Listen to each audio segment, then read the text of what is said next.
Thank you for tuning in to this review and unboxing of the Pearl Izumi Pro Leader 3 cycling shoe.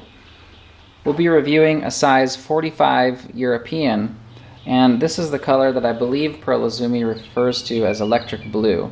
This shoe also comes in two other colors, a black and a black and white color. The shoes shipped with these forms inside of them.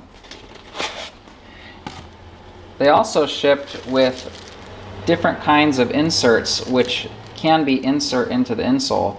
I'll talk about these in a couple of minutes. It also shipped with this carrying case. The carrying case has two pouches.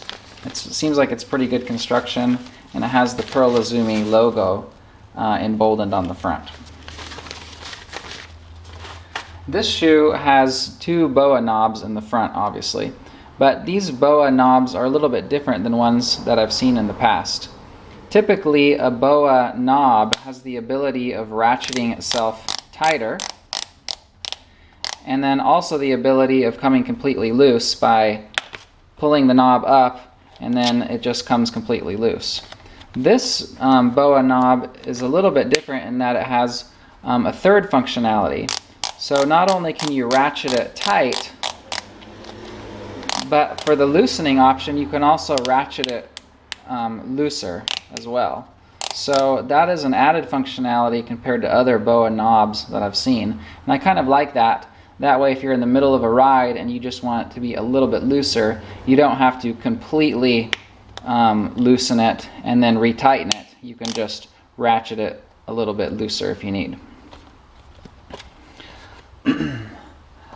This shoe is extremely stiff. The Pearl Izumi stiffness index is 13. Now, that doesn't mean a lot to me, but I did notice that this shoe is one of the stiffest cycling shoes that I've ever owned. In fact, I haven't really felt any give in it whatsoever, just in flexing it with my hands or when I've taken it out on a ride. One thing that's interesting about this shoe is it has the typical 3-hole bolt pattern for your cleat for a road shoe, but it also has these embedded slots which not only give you the ability to adjust based on the cleat pattern, but it has these built-in adjustments, so you have a huge amount of adjustment with these shoes. You'll also notice that there is some holes in here for airflow. And there's also some corresponding holes inside of the insole at the front, at the ball of the foot, and on the arch. So now that I have this insole taken out, it's a good time to talk about these inserts that shipped with the shoe. At first I had no idea what these were for, and there's two types of inserts that they provided. One of them is actually an insert for your arch support. And they come in two different sizes. One of them is labeled as, well, they just label them as a high arch support, and then they have another one that's labeled as a mid-size arch support. And they're labeled on the back as well for either the left foot, and this one is for the right foot. And these inserts actually go inside of the insole. So the insole has a little pocket.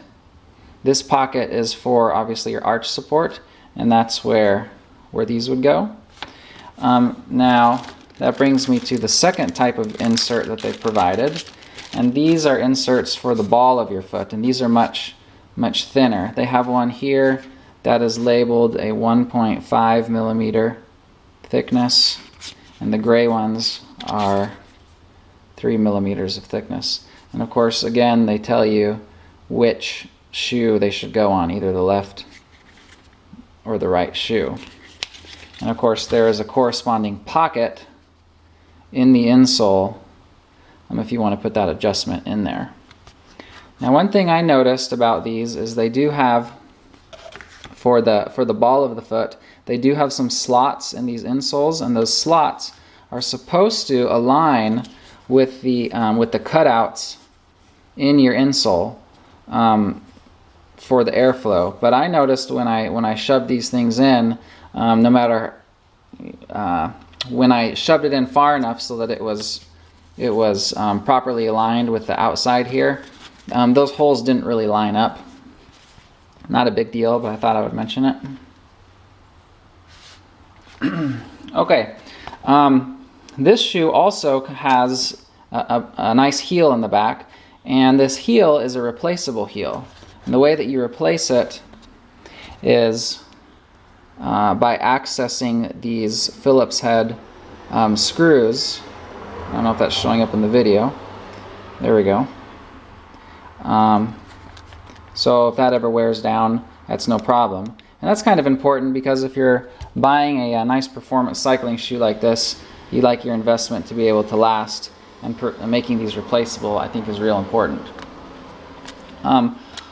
One thing about this shoe is it's difficult to select the size of the shoe because the size of the shoe runs a little bit small.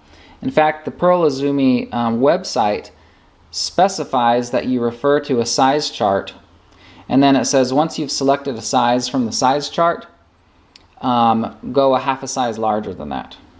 And so that's exactly what I did. I normally wear a size 10.5, which according to the chart which was on their website, my 10.5 shoe would have corresponded to a size 44.5. I ordered a size 45, and the size 45 fits fairly well. The last thing I'd like to do is we'll go ahead and weigh this shoe and see how much it weighs.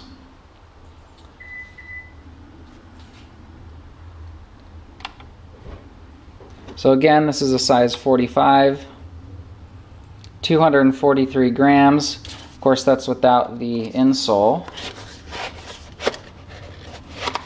If I put the insole in there, we're at 273 grams, which is very light. If I compare this with a low-grade shoe like this Forte right here, which is approximately the same size, we're at 381 grams. So the Pearl Izumi Pro Leader 3 is very light. Now I have had this shoe on the road for maybe 2 or 3 hours, and on the trainer for about 2 and 3 hours as well. I think it's a very excellent shoe. I've been extremely happy with it. Thanks for watching.